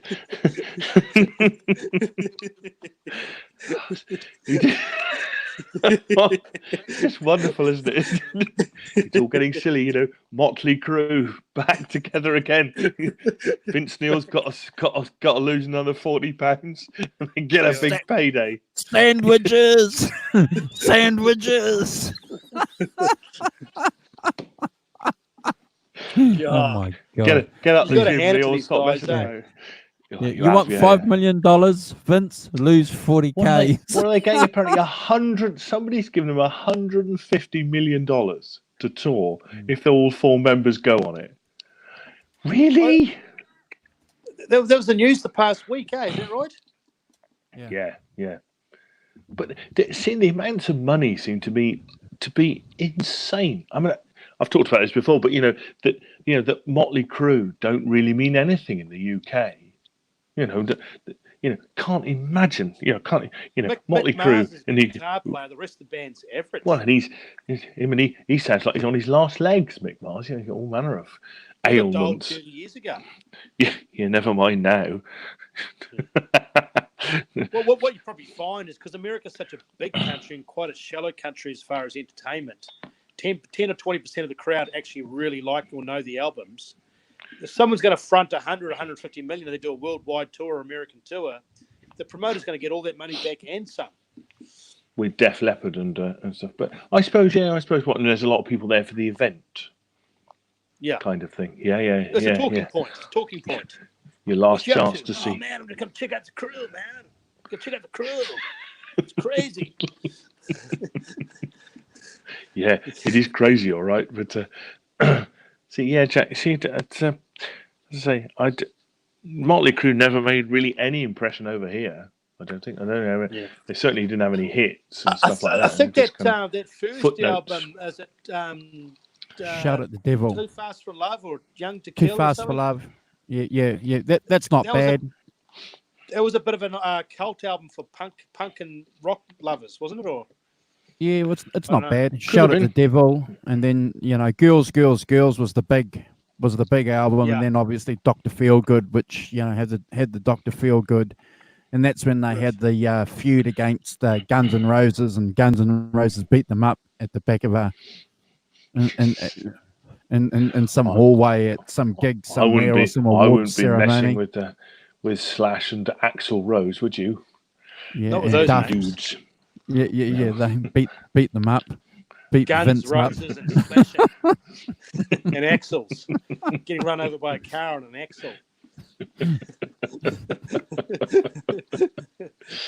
That's just it's weird, isn't it? Yeah. And I do find it odd. Destruction just blew it out of the water, didn't it? Well, I think I watched a documentary about the formation of Metallica and their angst and hate and of Hairspray and platform boots and leather pants. Yeah. And I think they chased Glam Motley rock. Crue too. Yeah. Didn't they? And Lars Ulrich is about 5'4" or 5'3", and he still chased him. Yeah. Well, I think Motley Crue chased Lars. One of the two, yeah. Well, yeah, Lars probably gave them a bit of lip. and so Mick Mars and Nikki Sixx running with their high heel shoes down the hallway. Yeah. It's not going to go well, is it? Nah. I think Motley Crue, the brainchild of that band, is basically Nikki Sixx. He wrote the songs, arranged the songs. Yeah, the bass player, man. Yeah, Nikki Sixx. He absolutely. He's the brain. Very, very, very, very average bass player, but it just goes to show you he was dedicated to the cause. Great songwriter. Wrote those songs, man. Yeah. Wrote the songs, and didn't share them either. They were all Nikki Sixx's. Oh, is that right? Yeah. No sharing. No. Mars, Neil. Who's the drummer? Tommy Lee. Yeah. Wow. Mick Mars. They're Nikki Sixx's. See, in the UK, they've had they scraped into the 20s twice. Other than that, what's it? You're All I Need, which I have no idea what that's, and Girls, Girls, Girls. They scraped in 26 and 23. But other than that, they've So a couple of other songs in the 30s, and that's in this is UK singles charts. So not much. With 80s hair bands, I imagine Def Leppard was huge in UK, being UK boys, Sheffield boys, Sheffield. Yeah. And, Part of that and Sheffield thing. And obviously, Guns N' Roses blew the country apart. Is that right? Yeah, I mean, I think I think that Paradise City was live in Donington, wasn't it? Yeah, that's right. Yeah, you see. So, but interestingly, then I don't know about. I mean, I've talked about this before. That even Van Halen. You see, Van Halen used to come over here and do festivals, but they in the 80s didn't come and sell Wembley Stadium out and stuff like that. Which someone like Bruce Springsteen did. They didn't come. They did a bit of a tour, and I think they might have done a support tour in the late 70s. And then they kind of just would come for festivals. So they come and play at Donington or somewhere like that, as part of the, heavy rock, millions of people. Maybe they sort of headline them a bit. But sounds to me like England was very loyal to Queen, U2, Rolling Stones. Well, very. But also, that whole new, that whole new kind of genre, where we had the kind of, the late 70s with punk, and then the early 80s with the New Romantics and electronica, so the Human League and Spandau Ballet, and these were huge bands in the 80s. England in its genius could actually probably see through some of the fakeness, because in England with those tough working class towns, they, instead of someone dressing up in clothes and hairspray and tattoos, they had fans that were actually living that life. I guess, yeah. Well, I mean, I think that could be true, but but yes, and maybe they didn't see through that kind of the sort of fakeness of someone like Motley Crue, kind of. Yeah. It just didn't appeal so much. How big was Kiss in the UK? Not big at all. Wow. Not big at all. No, you see, it is very interesting, this kind of, that in the late 70s, there was that kind of, very much, English bands coming there, American bands. And then it kind of seemed, in the late 70s, it seems to have diverged. And as I say, when you get into sort of people like Kiss and stuff like that, they had, let me just have a look. They had 2 top 10 hits. So God Gave Rock and Roll to You, which is an Argent cover, and Crazy Crazy Nights. Oh wow! But apart from that, see, I Was Made for Loving You got to number 50 in the charts. So and yes, I mean, you see, God Gave Rock and Roll to You was a hit because people remembered the Argent version, the original version by Argent. I would guess so. Therefore, there's a kind of resonance there in doing that as a cover. But well, clearly the Average Strings had been cut then from New Zealand and England, because I Was Made for Loving You was number 1 here in New Zealand for about 8 weeks in a row. Just bizarre, isn't it? Yeah, number 50 when it was released in '79, and then there's a re-release in 2012 that only made 94. Yeah, Kiss certainly had a big following here. Jack Daniels is making a comment in the chat about Def Leppard being big on Aussie, and they certainly were big here too. That Hysteria album. But what's really interesting about that Paradise City video, Carl, that you're talking about? So the Guns N' Roses are touring over there now. This is before they were big. This is before that video was made. They were supporting, weren't they? Yeah, So they were. That was just a recorded video for them by the record company, and then when Guns N' Roses flew back to the States after that tour, that European tour, that's when they realized, holy shit, Appetite for Destruction just exploded within like 3 or 4 weeks. So they Wow. came back. They came back to this mega fame, and that's interesting because it doesn't take long. It doesn't take much. It only takes a couple of weeks, and reputations are won or lost in this music industry, isn't it? Yeah. A radio station playing your song, a record promoter or producer pushing it, a certain festival, a certain show, maybe a certain controversy, a video on MTV. Yep. Dating a prime minister's wife. Anything. Yeah.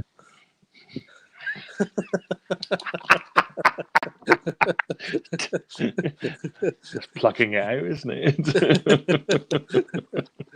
What's that? There's a guy. What's his name? Who's that guy? Rahm Emanuel. He's got a famous quote. He says, "Good publicity, bad publicity, it's all good." Yeah. Yeah. There's no such thing as bad publicity. Yeah. Completely. About Jack Daniels making a comment in the chat. I when I looked at Motley Crue, and I like Motley Crue. Don't get me wrong. I like their music. I like their albums, but there was some fakery when you compared the guys from Motley Crue to Guns N' Roses. When I looked at Guns N' Roses, when I saw their videos, Paradise City, Sweet Soul of Mine, and Patience, I thought I was looking at guys who were actually real. They were living the rock and roll. There was no costume. There was authenticity there. That's what I liked about Guns N' Roses when that album came out. I was looking at guys that and all credit to them. I remember I was 15, and I knew even at 15 that they were bordering on very much a visual, theatrical band almost. They're in the same vein as Kiss as far as I'm concerned. A lot of makeup and a lot of, but the Dr. Feelgood album, I looked at the back of the album as a 15-year-old, prowling through record stores, and a lot of emphasis on catchy song titles like SOS and Burglar in the Night, and just no substance. So a lot of filler. I think a couple of catchy songs and probably a lot of filler. All filler, no killer. And you compare those songs to Sweet Child of Mine and Patience. There's no comparison. Sweet Child of Mine's a great song. It's about a guy falling in love with some chick, going through some bad times. Patience is, you look at the words to Patience, it's a phenomenal song, recorded a lot acoustically. of people don't know this, that Axl Rose was was influenced a lot by Elton John. Absolutely, yeah. As a songwriter, Yeah. So grew up listening to that stuff. He was but like Bruce Springsteen, too. That American thing as well. Wanting to tell a tale in my song. No disrespect to ZZ Top before. They were thinking about jeans, his car, and whether or not the tires popped up. That's great. If you think about Motley Crue's obviously biggest selling, catchiest songs, it's quite, shallow lyrics. Girls, girls, girls, walking down the Sunset Strip. Girls, girls, girls, another tempo. Girls. It doesn't really ring with somebody walking down a rainy street in Manchester. Let me tell you. And rainy grey Dr. street in Feelgood's Manchester. a catchy riff. Hey, I've got to interrupt again. Jack Daniels is interrupting us with a good little tidbit. Let's not forget the Poms had Iron Maiden. They Indeed, had the great Iron Maiden. They had the new British metal bands too. Oh, Judas Priest. No Judas Wobbum. Priest. Yeah. So they Judas ditched Priest. this American candy pop bloody glamour shit, and they were rocking out to Iron Maiden. Yeah.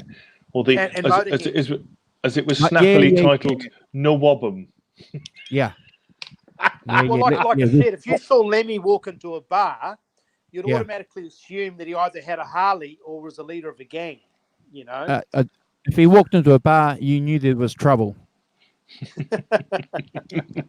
If what I Vince Neil would walked into Probably a buy bar, everyone a drink. Yeah, with the dancing girls. I am the dancing girl. oh, that see, Iron Maiden. Hey, you know what Vince Neil should do? He should become like a spokesperson for some Taco Bell company or something. You know, sandwiches. Who's that? Vince Neil. Sandwiches. That's brilliant. That is. Because he's rather rotund now. Oh dear. Yeah.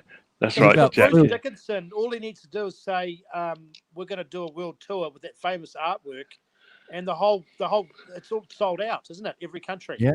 Yeah. Oh, still. They're doing a tour right amazing. now, aren't they? Something about Eddie's last death or Eddie's Yeah, Who's probably. Yeah, somewhere. Eddie's last meal or something. He shacked up with some bimbo too recently.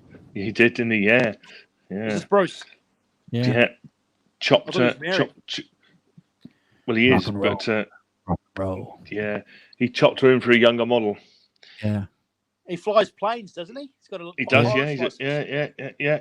In his free time, he'll fly commercial, commercial And flights.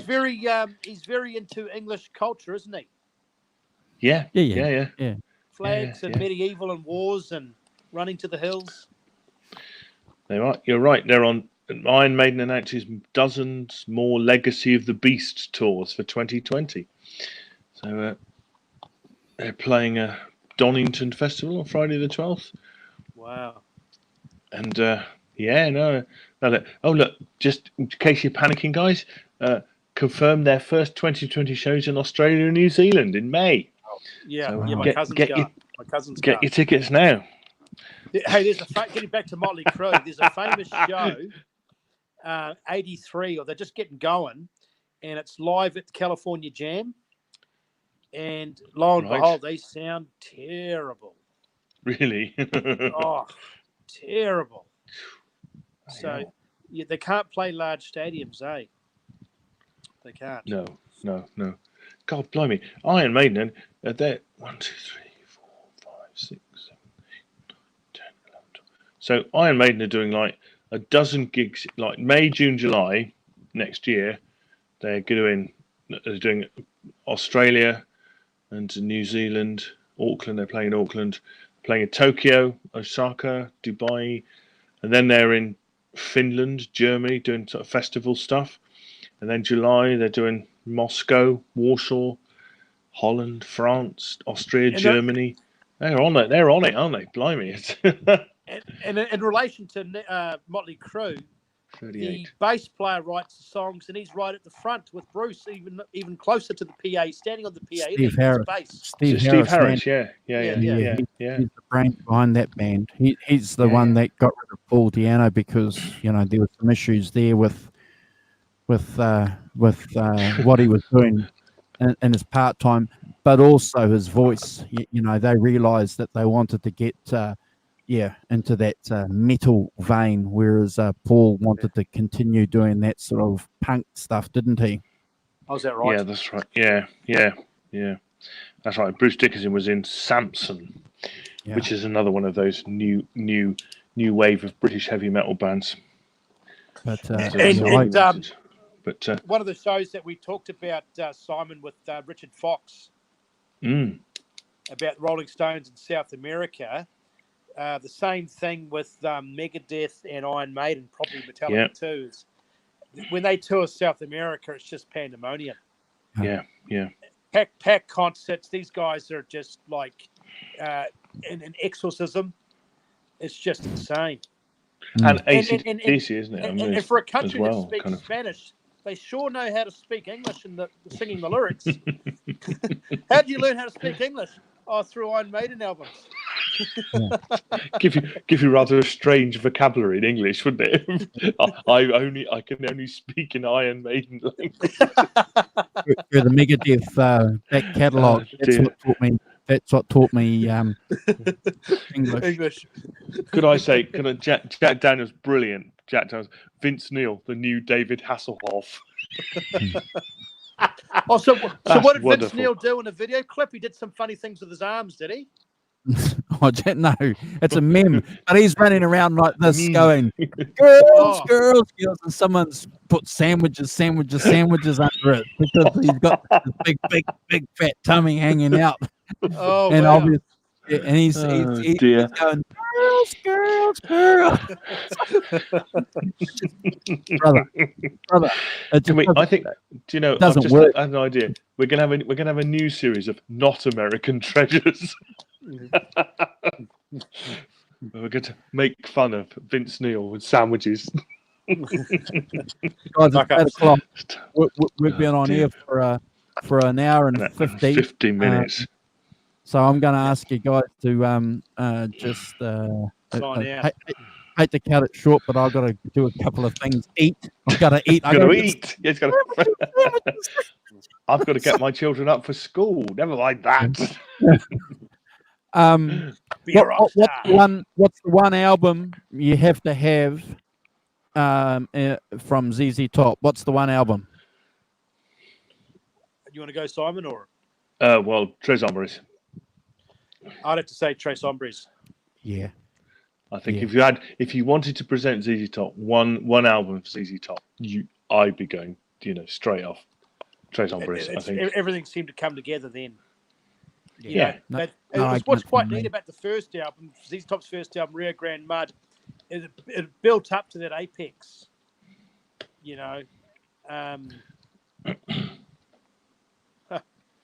And then you're right. I mean, it's just I have to show you guys one day when I get my albums out. I got the promo pack of the photos, and they're at a restaurant. Oh, nice. It's just great. Yeah. And the original photo of them. But yeah, no, great show, guys. Yeah, I've enjoyed it. Just a continuation of just the depth and the talent, and how we're so fortunate. The likes of Mike Bloomfield, Roy Buchanan, Dwayne Allman, Billy Gibbons. You might as well just carve them the Mount of Rushmore and just call it Mount Guitar More. Brilliant. I think and I think as I say, any band that can keep going for 50 years has my admiration, because that must be hard, to do. And it's a sort of band too. I mean, just like the Stones or the Beatles, heaven. I'm going to heaven, but if heaven on earth would be seeing these guys in a small club, it would just be phenomenal. Yeah. Oh yeah. At their height, I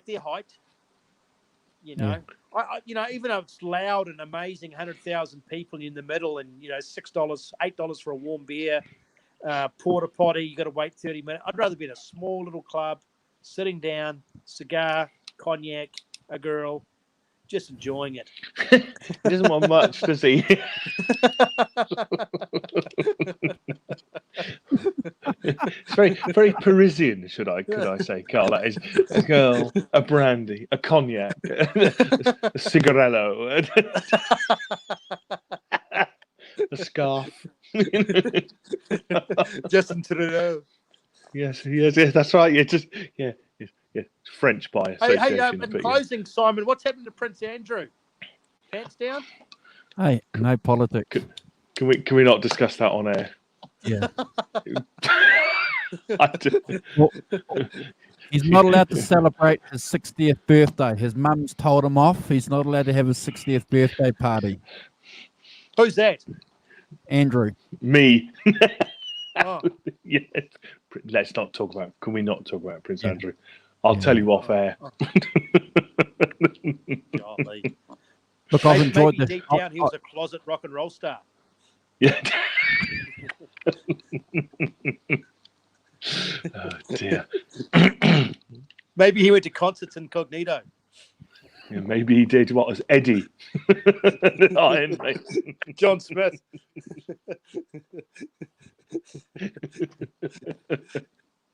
Oh dear. It's so, Carl, who's next?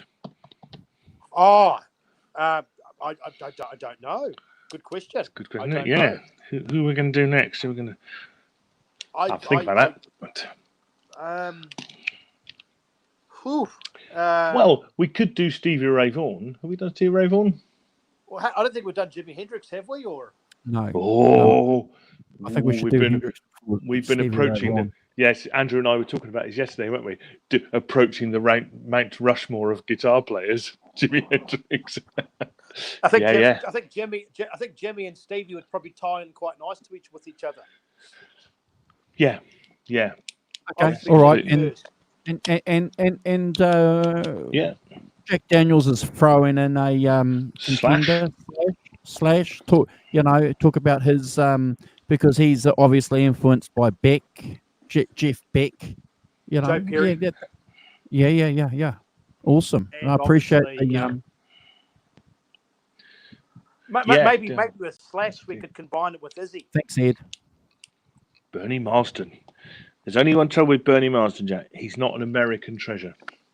No, so we have to do an English treasure series, the English treasure series, and there'll be Paul Kossoff. Ooh. There's a few guys there. Richie Blackmore. Yeah, completely. Yeah. Bernie Marsden.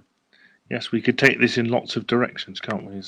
Simon, in order to be politically correct and to try and appease the populace and the current youth masses, would you suggest John Mayer?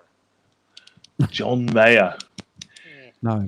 Yeah, maybe. I'll say no. No. Yeah, not too new. Not an American. Is he an American treasure, John Mayer? No. Is he? Do you? All right, I'm going to go there. Do you get John Mayer? I don't get John Mayer at all. I think what he is, he's actually talented. He's a good singer. Yeah. But he realizes that blues are authentic, but he's no money to be made.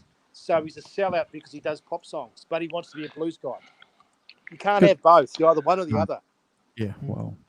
All that kind of, yeah. I mean, I know vaguely Slow Dancing in a Burning Room. Other than that, your body is a wonderland. Yeah. But I like the guitar bit. I'm good for that. But yes, he plays it. I mean, he does that Grateful Dead thing, doesn't he? Terrible. As a kind of, which is, I don't know anything about it, But it just strikes Apparently, me you've heard people fall asleep at the shows. Really. All I can tell you is that recently he did a really good version of "Tougher Than the Rest" by Bruce Springsteen, just on an acoustic guitar. I think he played it in Dublin. Oh, don't get me wrong, he's talented. Good. He can sing, he can write songs, but not my cup of tea. I'd run them oil. I want blue jean blues. I want some oil stains on my jeans. I want to leave the show in Harley. True. Yeah. The guy who wants to have a cognac and a John cigar. Mayer, the Toyota Prius. The Prius of pop. No. John's arrived in a Prius.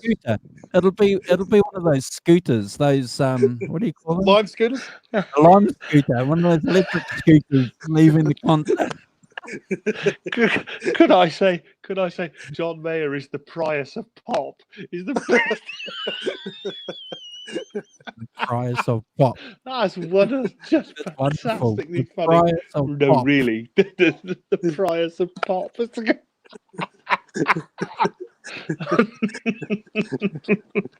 it called Prius or is it Prius? Prius, either one is completely acceptable. But okay, cool. It's funny.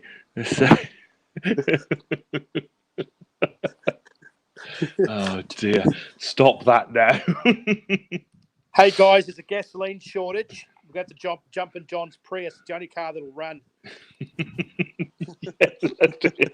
He'll get you there. Oh, dear. All right. We mustn't be mean about Mr. Mayer, must we? It's fun though it is. I'm going to force the issue here and ask you Simon to sign off, please, because I don't want any more jokes. Yeah. Thanks to Jack Daniels, Arvin, of course, Arvin Edwards, and who else have we had in the chat? Melina Van Halen. Thanks, Melina. Melina. Hi. And I think those are the guys that have been in the chat. Some bloke called Andrew Walton. No idea who he is. So thanks all for joining in and giving us your comments. Really good. Really enjoyed it. Awesome. Absolutely. We'll catch you guys either Sunday or Monday. One of those we'll days. be back on Sunday. Or Very both early those for me. days. Yeah. All right, and Yeah. to be determined. Next show. Mm. Watch out. Stay Watch tuned. out. We'll have a Stay board meeting about it in a minute. Stay tuned. Okay, I'm going to sign off. Cheers, Good. everybody. Thank you. Thanks See you all. guys. Take care. Bye. See ya. Bye. Look at that. You get to